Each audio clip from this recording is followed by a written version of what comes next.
माननीय लालू प्रसाद जी में और रघुवंश बाबू में क्या संबंध था, यह किसी से छुपा हुआ नहीं है राजपूत समाज में। अरे छोड़िए महाराज, जीतनराम मांझी की बात आप हरदम करते हैं। पिछले बार भी आप आए तो जीतनराम मांझी जी की बात करने लगे। न जिनके पास वोट है, न बेट है, न एक विधायक है। पानी में 8 फीट नीचे रोड धंसा हुआ है, उसका टेंडर निकाला जा रहा है 1200 करोड़ का। तो इसको क्या कहा जाता है? पूरे राजपूत समाज के लोग जानते हैं कि आपने आनंद मोहन जी के साथ क्या किया, विजय कृष्ण जी के साथ क्या किया, दिग्विजय सिंह के साथ आपने क्या किया, किसको आपने छोड़ा है। नमस्कार, मेरा नाम आलोक है। आप लाइव स्ट्रीज देख रहे हैं। बिहार विधानसभा चुनाव में आरजेडी A to Z की बात कर रही है, यानी कि तमाम जातियों को तरजीह मिलेगी। इस वक्त हम बैठे हैं बिस्कुमान के अध्यक्ष और आरजेडी MLC सुनील सिंह के पास। जाति से राजपूत हैं। हाल ही में आरजेडी ने इन्हें मौका दिया है, MLC बनाया है। 15 सालों से बिस्कुमान के अध्यक्ष पद पर ये काबिज हैं। पहला सवाल आपसे, क्या राजपूतों को तरजीह दे रही है आरजेडी? स्वाभाविक है, अगर आरजेडी अगर तरजीह नहीं देती तो इसका सबसे बड़ा तो उदाहरण आप ये देख लीजिए कि जो स्टेट के जो अध्यक्ष हैं जगतानंद बाबू हैं और जो स्टेट के कोषाध्यक्ष हैं वो डॉक्टर सुनील कुमार सिंह हैं। तो इससे भी बड़ा कोई उदाहरण हो सकता है इस समाज के लिए? नहीं, उदाहरण तो दिया है आपने, लेकिन रघुवंश प्रसाद सिंह पर हम आते हैं। रघुवंश प्रसाद सिंह का निधन हुआ, क्या आरजेडी को इससे बड़ा झटका लगा है और क्या जेडीयू इसे राजनीतिक मुद्दा बनाकर फायदा उठाएगी? आपको अब थोड़ा झुकना पड़ेगा। देखिए, स्वाभाविक है कि रघुवंश बाबू राजद पार्टी के एक बहुत बड़े स्तंभ थे और सबसे बड़ी बात जो है, माननीय लालू प्रसाद जी में और रघुवंश बाबू में क्या संबंध था, यह किसी से छुपा हुआ नहीं है राजपूत समाज में। सबसे बड़ी बात है कि जिस तरह से दोनों में आत्मीयता था, दोनों एक दूसरे के केमिस्ट्री को समझते थे, ये परमात्मा ही समझ सकते हैं कि उन लोगों का कैसा अगाध प्रेम था। लालू जी के बिना रघुवंश बाबू नहीं रह सकते थे और रघुवंश बाबू के बिना लालू जी नहीं रह सकते थे। यही कारण है कि उनके स्वास्थ्य के बारे में माननीय लालू प्रसाद जी मिनट मिनट की जानकारी लेते थे और वे इनका बेल हुआ कि नहीं हुआ, जैसा कि उनके सेवक उनका जो साथ में अंतिम क्षण तक रहा, जो ललित का भी मैं कहीं पर बयान देखा, उन्होंने स्पष्ट बताया कि अंतिम क्षण तक वो पूछते रहे कि लालू यादव के बेल हो कि ना हो। तो आप इसी से अंदाज़ा लगा सकते हैं कि ये जो कौवा जो हंस का चाल चलना चाह रहे हैं चुनाव में, और आप भी अच्छी तरह से जानते हैं कि जो व्यक्ति, जो पार्टी, जो सरकार, वशिष्ठ बाबू जिसको पूरे विश्व ने लोहा माना था और उनके डेड बॉडी को PMCH के सामने 6 घंटा तक सड़ते हुए देखा, एम्बुलेंस तक उनको मुहैया नहीं किया गया। अगर न्यूज़ 18 वाले लोग इसको अगर पूरी प्रमुखता से अगर नहीं टीवी पर चलाते तो आप भी थे, तो नीतीश कुमार जी शायद वहाँ पहुँचने का भी जरूरत नहीं करते। और सबसे बड़ी बात है, अगर रघुवंश बाबू का जिस तरह से ये लोग ढकोसलाबाजी दिखा रहा है, घड़ियाली आंसू बहा रहा है, अगर आगामी बिहार विधानसभा का चुनाव नहीं होता तो रघुवंश बाबू को तो ये लोग प्रवाहित कौन किया, कहाँ पे किया, कहाँ उनका डेड बॉडी जला, ये भी जानने का कोशिश नहीं करता। उनका तो कहना है ना कि रघुवंश प्रसाद के जाने से, यूं चले जाने से, जिस तरीके से उन्होंने अंतिम क्षण में पार्टी के प्रति नाराजगी दिखाई और कहीं ना कहीं जेडीयू इसको लेकर सॉफ्ट कॉर्नर है, राजपूत समाज जो है वो आरजेडी से नाराज है और बड़ा झटका देगा इस चुनाव में। अच्छा, ये कोई नई बात है क्या? सारे दुनिया के लोग जानते हैं, जो भी पॉलिटिकल सर्किल के लोग जानते हैं कि जब भी रघुवंश बाबू को किसी बात पर मनभेद होता था, मनभेद, तो तुरंत इस बात को मीडिया के सामने लाते थे कि लालू जी के इस विचार से हम सहमत नहीं हैं। मनोज झा जी के एक बयान था, उस पर वो सहमत नहीं थे। तो ये तो खुलेआम बात बोलते थे, लेकिन इससे क्या हुआ? इसका मतलब थोड़ी हुआ कि कोई नाराज हैं। और तो और कौन ऐसे साहित्यिक व्यक्ति हैं, कौन ऐसे हिंदी के जानकार हैं जो हमको पूरा उनका चिट्ठी पढ़कर सुना दे, जो लालू जी को उन्होंने लिखा है कि मैंने राष्ट्रीय जनता दल के प्राथमिक सदस्यता से इस्तीफा दिया। अरे भाई, वो तो अपनी व्यथा को उजागर किए। वो कहे कि अभी 32 साल तक हम आपके पीठ के पीछे चलते रहे, लेकिन अब नहीं। देखिए, इसका मतलब क्या हुआ? जेडीयू ने कहा कि स्वार्थी लोग जो सरकार में बैठे हुए हैं वो किसी के सेंटिमेंट को नहीं समझ सकते। जिस तरह से राष्ट्रीय जनता दल के राष्ट्रीय अध्यक्ष और रघुवंश बाबू के बीच में जो केमिस्ट्री था, उसको ये दल लोग क्या समझेगा? बिकाऊ दल। सबसे बड़ी बात है कि आज राजपूत क्या बहुत बड़े सहानुभूति जताने वाले पार्टी बन गए।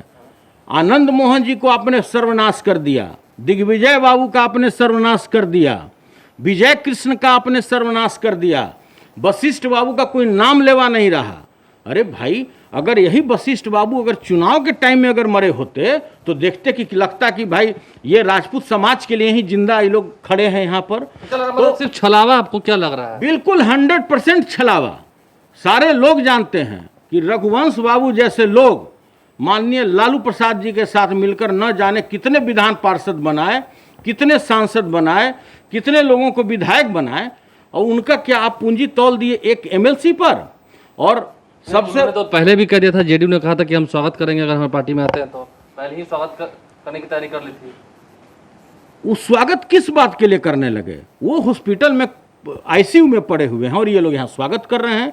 अरे सर माना चाहिए ये लोगों को। जिस तरह से किसी के सेंटिमेंट को, जिस तरह से किसी के मृत्यु को ये लोग भुनाता है लोटा में डालकर, सारा दुनिया देखा। अटल बिहारी वाजपेयी जी कोई एक व्यक्ति के नेता नहीं थे, सर्वदलीय नेता थे। सारे देश के लोग उनके लिए आंसू रोए और उनको भी आप लोटा में लेकर के व्यापारिक दृष्टिकोण से घुमाते रहे। देखिए, जब भी चुनाव आएगा, हम फिर आपको बता रहे हैं, ये लोटा और जो सूंटा ये लोग बात करते हैं, ये जब भी चुनाव आएगा भारत पाकिस्तान में टेंशन होगा, पुलवामा कांड होगा, जय श्री राम को घुमाया जाएगा, जय श्री राम जी को कॉपीराइट लेके बेचा जाएगा, और इसी तरह से लोटा में भी लेकर के कोई चौंकाने वाली बात नहीं होगा कि उनके भी लोटा में, उनको भी रघुवंश बाबू को भी लोटा में समेट करके लगे बिहार में घुमाने। उन्होंने कहा था शासक कि तेज प्रताप और तेजस्वी यादव की जो नज़रअंदाजगी है, जो नज़रअंदाज कर रहे हैं, उससे भी रघुवंश बाबू काफ़ी नाराज थे, काफ़ी उदास थे। उन्होंने, मांझी जी ने तो यहाँ तक कह दिया कि उन्होंने हत्या की है लालू यादव के परिवार ने। कौन बोले? जीतन राम मांझी। अरे छोड़िए महाराज, जीतन राम मांझी की बात आप हरदम करते हैं। पिछले बार भी आप आए तो जीतन राम मांझी जी की बात करने लगे। न जिनके पास वोट है, न बेट है, न एक विधायक है, सिर्फ चले गए हैं अपना दामाद को या बेटी को, जो आदमी उनके पीठ में छुरा भोंका उसी आदमी के साथ गए हैं। तो बचा खुचा भी जो इनका कर्म होगा ना, वो भी इस बार इनका पूरा हो जाना है इलेक्शन के बाद। लिख लीजिए कहीं कागज पर। जिसमें नहीं बात करते हैं, अरे कोई अच्छे व्यक्ति का नाम लीजिए ना यार। ठीक है, तो जेडीयू आप पर ये भी आरोप लगाइए, इसका भी जवाब दे दीजिए कि टिकट उद्योग चला रही है आरजेडी। जरा ध्यान से चलाइएगा, कहीं मजिस्ट्रेट चेकिंग में पकड़ा ना जाइए। बिहार सरकार के मंत्री ने कहा है 72 करोड़ में संसद का टिकट बेचिए आप। 72 करोड़ पक्का में और 75 करोड़ कच्चा में, मतलब 150 करोड़। 150 करोड़ में एक व्यक्ति को आप राज्यसभा का मेंबर। तो कहा, हम समझ गए, कच्चा कहा आपने? कच्चा मतलब नहीं समझते हैं का? बच्चा बड़ा का। कच्चा का मतलब ये होता है कि जो विदाउट रिकॉर्ड का ये लोग पैसा, जो आरसीपी टैक्स के रूप में, जो आरसीपी टैक्स क्या करते हैं, कौन पक्का में लेते हैं क्या? जितने भी बिहार में उद्योग चलाए हुए हैं, तबादला उद्योग, जितना भी तटबंध टूटा जा रहा है करोड़ों करोड़ का, पानी में 8 फीट नीचे रोड धंसा हुआ है, उसका टेंडर निकाला जा रहा है 1200 करोड़ का, तो इसको क्या कहा जाता है? तो कौन पक्का में क्या लोग पैसा लेता है?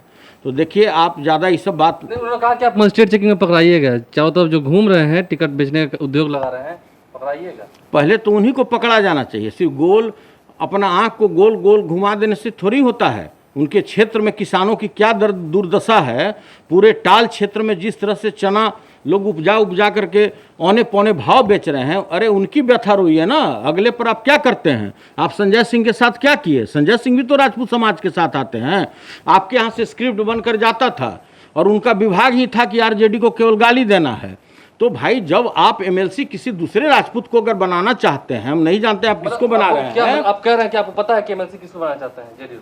अरे स्वाभाविक है। 12 एमएलसी का जो ये 12 पर अभी तक 200 लोगों को भुलावा डाल चुके हैं पूरे बिहार में। नीतीश जी की पार्टी जिसको टिकट नहीं देने जा रही है, उसको पहले ही बोलता है कि आपको तो हम लोग एमएलसी मान लिए हैं कि आपको अगले बार हम लोग एमएलसी भेजेंगे। इसी भुलावा में सबका ये टिकट भी काटेंगे, ठीक है। उसके बाद जिसको जिसको अपना तुष्टिकरण करना है अपना वोट का, उसको भी ये मुजवानी उसको एमएलसी बनावेंगे। 12 एमएलसी में पता है कि एमएलसी चुनाव से पहले नहीं बनाएंगे। संजय सिंह को बना देंगे ना, तो जो बोलिएगा सो नहीं बनावेंगे। उनका काम ही है केवल कि आप राष्ट्रीय जनता दल को गाली दीजिए। वो क्या दिल से गाली देता है? स्क्रिप्ट बनकर आता है एक अन्य मार्ग से, मैं आपको बता रहा हूं, और उसको बकना पड़ता है। उनको आप एमएलसी बना रहे हैं। वो आपके यहाँ इतने दिन से जुड़ा हुआ है, राजभवन की ओर टुकुर टुकुर ताक रहा है। आप उनको बनाइए पहले। आपको एक ही दिन में मोह हो गया। जिसका पूरा शरीर में राष्ट्रीय जनता दल है, राष्ट्रीय जनता दल का ब्लड है, जो व्यक्ति ने निष्ठा और ईमानदारी का सबक पूरे राजनीतिक जीवन में पूरे देश को दिया है, उसको आप एक एमएलसी पर खरीद बिक्री करना चाहते हैं? उसके परिवार को शर्म आना चाहिए जदयू पार्टी को। कुल मिलाकर आप अंतिम दावा ही कर रहे हैं, कुछ फर्क नहीं होने वाला है?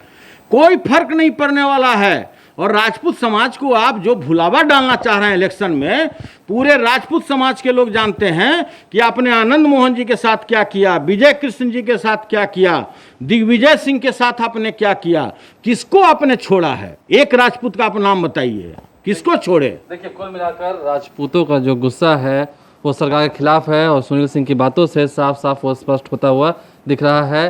चैलेंजेस भी इन्होंने दिए हैं कि जिनका नाम ये ले रहे हैं उनको बना कर दिखाइए एमएलसी, आगे जो कहिए आप लाइव स्ट्रीम देखते रहिए। देखिए, अब चुनावी अखाड़े में पहलवान कूदने लगे हैं, पहलवानों को उतारा जा रहा है और ऐसे में तर्कश से तीर निकाल कर विरोधी सत्ता पक्ष पर तीर चलाने लगे हैं।